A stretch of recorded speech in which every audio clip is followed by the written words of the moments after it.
Puji Tuhan, shalom Bapak Ibu semuanya. Bagaimana kabarnya pada pagi hari ini? Wow, luar biasa ya Ibu Bapak ya, harus semangat ya. Saya percaya Ibu Bapak orang-orang yang luar biasa ya, orang-orang yang tetap semangat. Karena apa? Karena sampai saat hari ini Ibu Bapak, kita boleh terus diperlengkapi oleh kebenaran firman Tuhan. Bagaimana kita harus menjalani kehidupan ini, ada tuntunan demi tuntunan yang daripada Tuhan.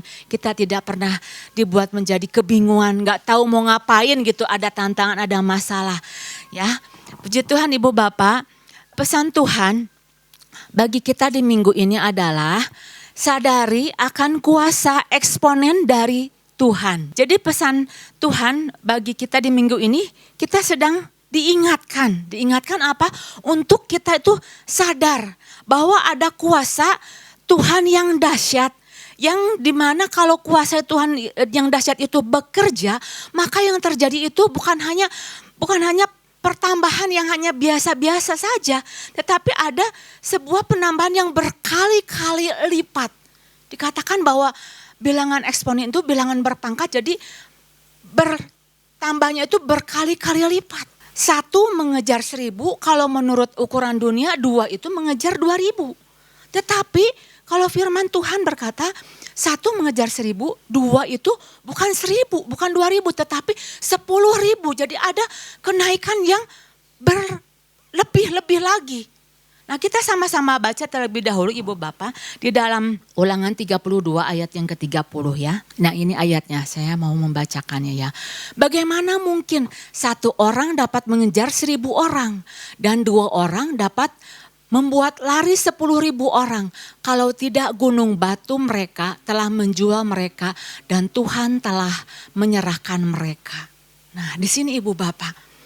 Ibu Bapak kalau kita belajar gitu ya ilmu matematika ya. Dunia mengajarkan gini. Kalau apa ya misalkan gini. 2 ditambah 3 pasti hasilnya itu 5 ya. 5 ditambah 2 hasilnya 7. Itu menurut nilai matematika secara dunia. Mereka itu menilai 5 tambah 2 itu 7. Tetapi Ibu Bapak yang luar biasa nih, kalau kita mengikuti matematikanya dari kerajaan surga, 5 ditambah 2 itu bukan 7, tapi bisa memberi makan 5.000 orang. Nah kita mau belajar, kenapa ya? Ada apa? Kok bisa begitu gitu ya? Kalau menurut dunia, 1 mengejar 1000, 2 itu 2000, tetapi kata Tuhan bukan. Bukan 2 itu bukan jadi 2000. 2 bisa mengalahkan 10.000. Kenapa? Nah kita sama-sama mau belajar Ibu Bapak. Kenapa kok bisa sampai terjadi sebegitu hebatnya, begitu penambahannya itu berkali-kali lipat. Ternyata Ibu Bapak, kalau dunia mengajarkan untuk sebuah kemenangan gitu ya, maka ditentukan oleh jumlah. Jadi hitungannya pada jumlah. Makin banyak jumlah, maka dia akan makin kuat. Makin banyak jumlahnya, maka orang tersebut makin hebat. Makin sedikit makin lemah. Jadi dunia menentukan kemenangan itu dari banyaknya jumlah. Tetapi bagaimana Ibu Bapak dengan kita orang-orang percaya? Apakah kemenangan kita ditentukan oleh jumlah? Tidak Ibu Bapak. Kalau menurut kuasa eksponensial, kemenangan kita itu tidak ditentukan oleh jumlah Ibu Bapak. Tetapi kemenangan kita itu ditentukan karena apa? Kehebatan kuasa Tuhan yang bekerja. Nah di sini sama-sama kita mau belajar Ibu Bapak. Bagaimana kita mau lihat kuasa ini bekerja begitu dahsyat itu bagaimana? Kok sampai bisa terjadinya bertambah-tambah itu berkali-kali lipat? Kita sama-sama mau belajar Ibu Bapak. Ketika Tuhan bilang ada kuasa eksponen yang Tuhan berikan itu bukan hanya pada zaman Musa dulu. Bukan juga pada zaman Yosua. Tetapi perkara ini masih berlaku sampai saat hari ini. Sekarang kalau kita dikatakan kalau kita sehati, kalau kita setia, kalau Tuhan mendapati ada sebuah kesepakatan, maka perkara eksponensial itu bisa terjadi. Ada kesepakatan. 2 orang kalau sepakat, perkara dahsyat, perkara surga itu bisa terjadi. Nah kemarin sharing sedikit gitu sama Bapak Gembala gitu ya. Bagaimana kuasa eksponensial itu bekerja secara dahsyat karena ada 2 orang, minimal 2 orang yang sepakat aja. Perkara surga, perkara dahsyat itu terjadi. Mungkin Ibu Bapak yang pernah tahu gitu ya, kita pernah berada waktu itu di gedung BRI ya. Karena ada 2 orang yang menangkap apa yang menjadi tujuan Tuhan. Orang yang tadinya setor mau akhirnya dia ada pergumulan mau sampai bunuh diri. Itu gak jadi Ibu Bapak, itu sebuah perkara yang luar biasa. Saya sambil wow, yang tadinya kanker bisa sembuh Ibu Bapak. Mungkin pada waktu orang tersebut, 2 orang tersebut sepakat dan mendoakan, sepertinya ya udah aja biasa gitu, lempeng gitu, udah aja gitu. Tetapi ini bukan perkara yang biasa Ibu Bapak, perkara yang luar biasa. Dan Tuhan mau kita menjadi orang-orang yang bukan biasa, tetapi kita menjadi orang-orang yang melakukan perkara-perkara yang luar biasa, mengalami kehebatan kuasa Tuhan Ibu Bapak. Sepertinya biasa, sepertinya tidak terjadi apa-apa. Tetapi kalau 2 orang sepakat, di situ Tuhan bekerja melakukan kedahsyatan Ibu Bapak. Nah saya melihat, waduh benar-benar ya. Perkara dahsyat yang luar biasa Tuhan nyatakan supaya umatnya itu bisa mengalami perkara-perkara yang luar biasa. Karena kita diingatkan Ibu Bapak, kita itu bukan berasal dari dunia, kita berasal dari Allah. Berasal dari surga. 1 Yohanes 4 ayat yang keempat dikatakan apa? Nah ini ya, supaya kita sama-sama ingat bahwa kita itu bukan orang-orang yang biasa. Kita orang-orang yang harus melakukan perkara-perkara yang luar biasa. Karena apa? Karena kamu berasal dari Allah. Karena kamu berasal dari Allah anak-anakku. Dan kamu telah mengalahkan nabi-nabi palsu itu. Sebab roh yang ada di dalam kamu lebih besar daripada roh yang ada di dalam dunia. Nah, kita harus menyadari Ibu Bapak perkara ini. Jadi ketika Rasul Yohanes menulis kata-kata ini Ibu Bapak, kalimat ini dikatakan bahwa ingat bahwa gak ada kuasa yang sebanding dengan kuasanya Tuhan, gak ada. Tuhan itu tidak pernah ketinggalan dengan zaman. Tuhan itu tidak bisa dibandingkan dengan kuasa apapun juga di dunia ini. Nah kuasa itu Tuhan sudah taruhkan. Kuasa yang dahsyat itu yang Tuhan beri, yang dari Allah itu Tuhan sudah taruh ke dalam kehidupan kamu jemaat yang pada waktu itu ada. Mereka sedang mungkin dalam keadaan terjepit karena ada pengajaran-pengajaran nabi-nabi palsu, doktrin-doktrin. Tetapi Rasul Yohanes katakan gini, jangan jadi kalah. Bersatu, ada kesatuan di dalam satu kebenaran, maka kuasa Allah itu akan bekerja. Jangan jadi kalah dengan sistem dunia. Kalau kuasa Tuhan sudah bekerja, kedahsyatan Tuhan dinyatakan. Jadi intinya Ibu Bapak, kita harus menyadari bahwa di dalam diri kita itu kuasa daripada Tuhan Roh Kudus itu bekerja yang memampukan kita untuk bisa mengalami perkara-perkara dahsyat itu kuasa eksponensial Ibu Bapak. Nah, kemarin kita sama-sama sudah belajar bagaimana kita sebagai orang-orang percaya gitu ya, agar bisa mengalami kuasa eksponensial seperti yang Tuhan janjikan ya. Dua poin yang Bapak Gembala sampaikan bahwa kita harus memahami bahwa nilai eksponensial tidak akan terjadi apabila hanya ditangkap oleh sendirian. Jadi kita harus punya mitra yang sepakat, yang sehati ya. Nah, kemudian yang kedua, memahami bahwa nilai eksponensial tidak terbatas hanya pada 2 pihak. Jadi kalau makin banyak, wow makin dahsyat kuasa Tuhan dinyatakan ya. Makin mengalami perkara-perkara dahsyat.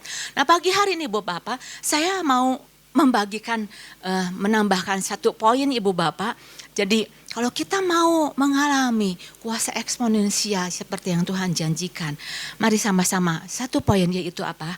Memahami bahwa kuasa eksponensial bekerja ketika ada kesatuan. Diambil dari masih ayatnya yang sama, Ulangan 32 ayat yang ke-30 ya. Nah ini sama masih ayatnya.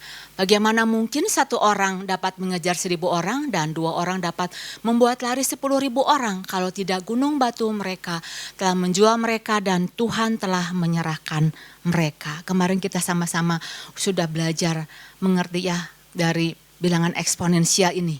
Dari poin ini Ibu Bapak, kita kalau ingin mengalami kuasa eksponensial Ibu Bapak, harus didapati ada kesatuan. Ada kesepakatan, ada kesatuan. Nah, kesatuan di sini bukan artinya ya kita kumpul-kumpul gitu ya. Kongko-kongko gitu. Ketemu sama anak-anak Tuhan yang lain. Yuk, kita hari ini jalan-jalan yuk. Kemana gitu, kita ke mall, kita ngopi gitu. Atau kita mau healing kemana gitu ya. Bukan Ibu Bapak, bukan perkara kesatuan itu sering bareng-barengnya, bukan Ibu Bapak. Sering sama-samanya main, sering sama-samanya pergi sama-sama, berlibur sama-sama, ngopi, bukan perkara itu Ibu Bapak. Tetapi yang saya maksudkan kesatuan ini adalah ada satu keyakinan, satu kesatuan yang sama, yaitu satu kesatuan di dalam roh. Sama-sama memiliki satu tujuan. Sama-sama menyadari bahwa kekuatan yang ada di dalam diri dia itu adalah karena roh Tuhan. Karena adanya roh Tuhan di dalam dia. Nah ini penting sekali Ibu Bapak. Jadi kesatuan di dalam roh kita harus sama-sama. Yakin bahwa kita sama-sama berjalan di dalam kekuatan Roh Kudus. Di dalam kekuatan Tuhan. Mengapa begitu pentingnya kesatuan Ibu Bapak? Pentingnya kesatuan Ibu Bapak sangat penting sekali. Kenapa Ibu Bapak? Karena dengan terjadinya kesatuan, kuasa eksponen itu bekerja. Iblis menyadari perkara dahsyat, perkara yang luar biasa itu berkali-kali dinyatakan, bisa dinyatakan oleh Tuhan ketika ada persatuan, ada kesatuan. Nah, iblis kan gak bisa nih mengalahkan Tuhan. Udah gak bisa menghancurkan Tuhan. Tuhan menang atas maut, atas berbagai hal. Jadi yang iblis lakukan adalah dia berupaya untuk memecah belah anak-anak Tuhan. Dia lakukan satu politik. Mungkin Ibu Bapak tahu ada politik divide et impera ya kalau lagi sekolah. Politik pecah belah. Kalau udah pecah belah, dikuasai, begitu mudahnya dikuasai. Udah enak. Jadi yang iblis lakukan gak usah jauh-jauh dulu gitu. Untuk ngerebut sebuah kota, sebuah bangsa. Yang iblis lakukan adalah hancurin dulu. Perkara kesatuan, dibikin ribut dulu.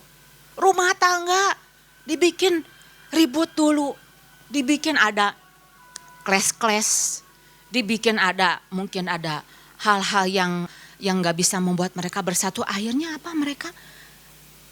Ada perselingkuhan, ada perceraian yang dibuat.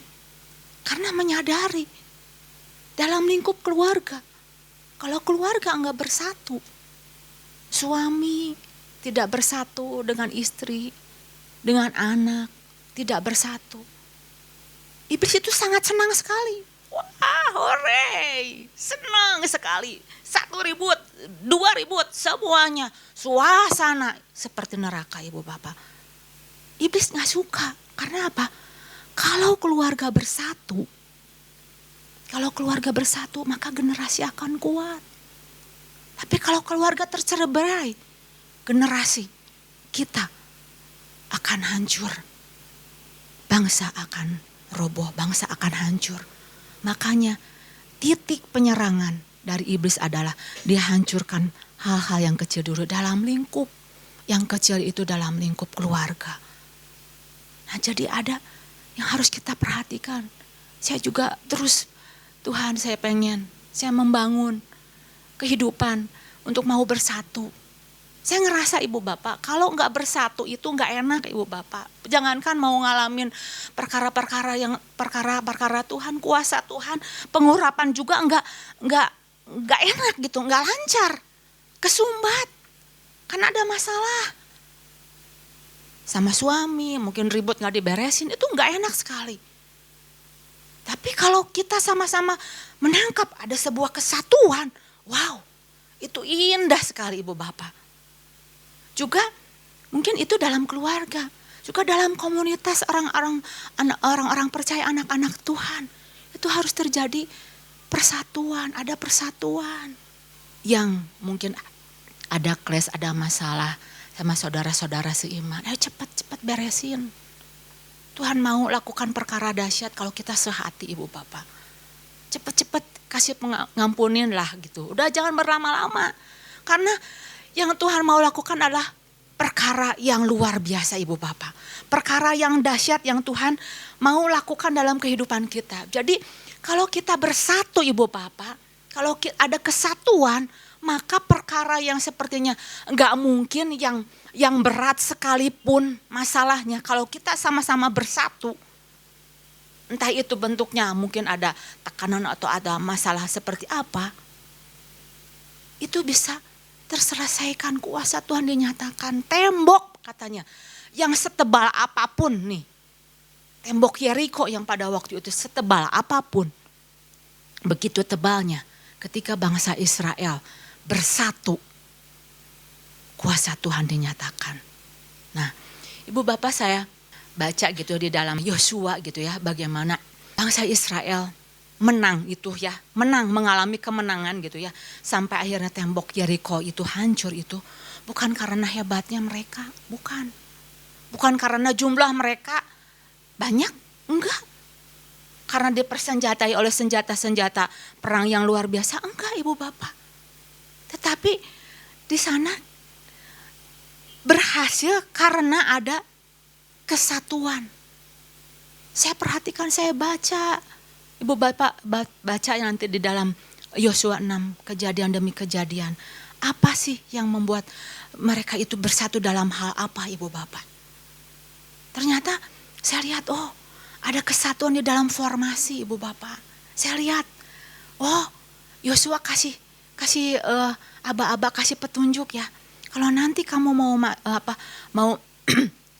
mengitari, harus berjalan, yang pertama adalah para prajurit dulu yang bersenjata. Kemudian yang barisan yang kedua itu para imam, pembawa tabut perjanjian. Kemudian yang barisan yang terakhirnya itu bangsa Israel. Nah saya lihat, oh di barisan pertama ditunjuk ada prajurit yang bawa senjata. Mereka berjalan bersama-sama, ngikutin dalam satu kesatuan. Yang prajurit yang berjalan di depan enggak pernah ngejek, kamu mau di belakang gitu. Saya di depan nih paling ngerasa lebih penting gitu. Oh enggak. Imam juga berjalan dengan tabut, ngerasa, gue lebih terpandang gitu, lebih hebat gitu. Enggak. Mereka berjalan dalam satu kesatuan yang harmonis, melekat. Ada kesatuan. Nah, akhirnya ketika mereka berjalan, Yosua ngasih perintah kepada mereka, edari tembok Yeriko 1 hari, 1 putaran selama 7 hari ibu bapak. Nah ya, mereka berjalan dalam satu kesatuan. Mungkin hari pertama mereka berjalan, Yosua bilang jangan ada suara, diam, mulut kamu diam gitu ya. Mungkin hari pertama mereka berjalan. Hari kedua berjalan lagi. Gak ada suara. Mereka gak berbicara satu patah kata pun, tetapi hati mereka menyatu. Nah di sini kita lihat luar biasanya. Ngomong mah enggak, tapi di sini rohnya menyatu. Hatinya menyatu. Balik lagi hari yang ketiga. Hati yang menyatu, roh yang menyatu tetap ada pada setiap mereka. Hari ke-5, hari ke-6, sampai ibu bapak hari yang ke-7. Di situ ada perkara yang dahsyat, suasana begitu berbeda. Yosua udah sampaikan kalau pada hari ketujuh aku perintahkan kamu bersorak dengan suara yang nyaring, bersorak. Pada waktu hari yang ketujuh ibu bapak, dalam satu kesatuan, satu iman, mereka satu suara, mereka bersorak pada waktu itu. Dan apa yang terjadi ibu bapak? Kuasa eksponensial yang tidak pernah terpikirkan itu. Tembok Yeriko roboh, tembok Yeriko runtuh ibu bapak. Lihat, di sini ada kuasa yang bekerja. Tadi tembok Yeriko itu bukan runtuh karena mereka hebat, bukan. Tetapi karena Tuhan lihat, oh ada kesepakatan, ada kesatuan roh, ada kesatuan hati. Mereka berseru dengan iman. Dan di situ perkara dahsyat terjadi ibu bapak. Ketika saya juga pernah, Bapak Gembala juga pernah sampaikan gitu ya, bagaimana satu negara itu negara El Salvador ibu bapak, yang dikatakan bahwa negara ini peringkat negara yang berbahaya pada waktu itu. Karena menurut berita itu negara ini banyak geng-gengnya itu ya, yang berbahaya, yang membuat masyarakat jadi resah, jadi takut. Belum lagi pembunuhan demi pembunuhan terjadi. Nah, melihat kondisi seperti begitu ya. Tapi sampai sekarang dunia melihat bahwa El Salvador negara yang sudah berubah sekali ibu bapak. Geng sudah enggak ada, pembunuhan juga sudah tidak ada, wilayah-wilayah sekarang udah mulai aman. Menurut berita gitu ya, mereka mengatakan pemerintah mulai bertindak tegas, melakukan tindakan tegas untuk orang-orang yang jahat seperti kayak gini. Tetapi ibu bapak ada sisi lain yang luar biasa yang dicatat, dikatakan bahwa ternyata ibu bapak, ternyata ada gereja-gereja Tuhan, ada anak-anak Tuhan yang di sana ambil bagian. Untuk apa? Mengambil sebuah momentum untuk mengalami negara tersebut diubahkan oleh Tuhan ibu bapak. Dan akhirnya ibu bapak dahsyat. Negara ini memang benar-benar sudah berubah. Bahkan pendeta mengatakan tahun pertama tidak terjadi apa-apa. Tahun kedua sama-sama tidak terjadi apa-apa. Tetapi ketika mereka anak-anak Tuhan, gereja Tuhan bersatu di situ. Saat hari ini El Salvador dikatakan negara yang sudah benar-benar mengalami perubahan total. Nah, bagaimana ibu bapak dengan bangsa kita? Nah, saya bersyukur ibu bapak di kota kita ya, di kota Bandung kemarin juga ada sebuah momentum ibu bapak. Momentum untuk berdoa bagi bangsa kita, ada kebangkitan doa. Untuk apa? Supaya Indonesia dipulihkan. Dengan satu kesatuan daripada anak-anak Tuhan yang punya hati, yang pengen berdoa, yang pengen lawatan Tuhan dinyatakan. Ada kesatuan. Saya lihat gak sampai selesai gitu di awal-awal. Aduh, hati saya terharu gitu ibu bapak, perjalanan momentum doa berlangsung gitu ya. Dimulai dari tahun-tahun yang sebelumnya itu bagaimana para pendoa-pendoa, bagaimana pengawal-pengawal kota itu berjaga-jaga supaya apa? Supaya Indonesia jangan dimusnahkan. Nah, kita mau ambil bagian ibu bapak, ada banyak di sini. Kalau kita bersatu ibu bapak, kuasa itu dinyatakan. Amin ibu bapak, kuasa yang daripada Tuhan itu dinyatakan. Nah sekarang kita sama-sama mau belajar ibu bapak, bagaimana supaya kita dapat menjaga kesatuannya ibu bapak. Ada beberapa hal yang saya mau membagikannya. Bagaimana supaya kita dapat menjaga kesatuan. Yang pertama ibu bapak, kita sama-sama harus fokus ya pada apa yang menjadi tujuan Tuhan, apa yang menjadi maksud Tuhan, yang menjadi keinginan Tuhan. Kita fokus bukan untuk kepentingan diri kita sendiri. Seperti tadi, tembok Yeriko hancur karena mereka ada satu fokus yang mau mereka tuju. Fokusnya adalah apa? Merobohkan. Dan kemuliaan Tuhan dinyatakan. Yang kedua adalah kita harus mengikuti instruksi. Kalau kita mau jaga kesatuan, kita harus ikutin instruksi. Bangsa Israel ikutin instruksinya. Dari Yosua harus begini, untuk jaga kesatuan. Begitupun dalam kita bersosialisasi dengan umat Tuhan yang lainnya. Kalau udah ditentukan ada instruksi yang harus dilakukan, ya ikuti instruksi tersebut. Di sini ada banyak departemen. Nah kalau untuk mau jaga kesatuan, dikatakan instruksi yang berlaku begini, ya kita harus tetap ikuti. Jangan mau-maunya sendiri. Kalau mau-maunya sendiri, maka kesatuan tidak akan terjadi. Dan hal yang ketiga yang harus kita perhatikan untuk kita menjaga kesatuan adalah jaga perkataan kita, Ibu Bapak. Tadi bangsa Israel dikatakan suruh diam. Diam, jangan banyak bicara. Mungkin kalau kita dapatin ada teman kita atau rekan kita yang mungkin lagi ada masalah, curhat sama kita, jangan cepat-cepat digosipin dulu, Ibu Bapak. Diomongin kemana-mana, jangan ember gitu mulutnya. Kalau kita nggak bisa ngasih solusi pada waktu itu gitu ya, ya udah diam aja, dengerin aja apa yang dia curhatin. Jadi jangan sampai kemana-mana mulutnya. Kalau perkataan itu tidak membangun, maka bisa memecah kesatuan. Dan yang keempat yang harus kita jaga untuk kesatuan adalah kita harus saling menguatkan.